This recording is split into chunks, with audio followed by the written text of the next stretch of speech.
ఇప్పుడు పాండమిక్ తర్వాత నిజానికి కాస్ట్ ఆఫ్ ప్రొడక్షన్ తగ్గుతుందని చాలామంది ఎక్స్పెక్ట్ చేశారు.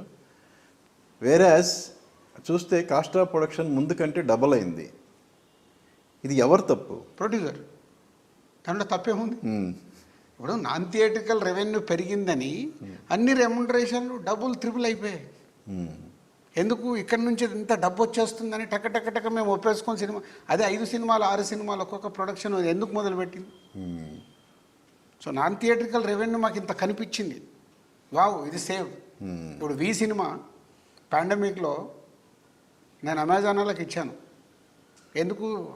థియేటర్లన్నీ క్లోజ్ ఉన్నాయి, పాండమిక్ ఉంది, మొత్తము క్లోజ్ అయిపోయి ఉన్నాయి. సో సినిమా రెడీ అయిపోయింది, ఎన్ని రోజులు ఇంట్లో పెట్టుకుంటాను కాబట్టి వాడు అడగగానే ఇచ్చే ప్రాఫిట్, ఆ సినిమా నాకు ప్రాఫిట్.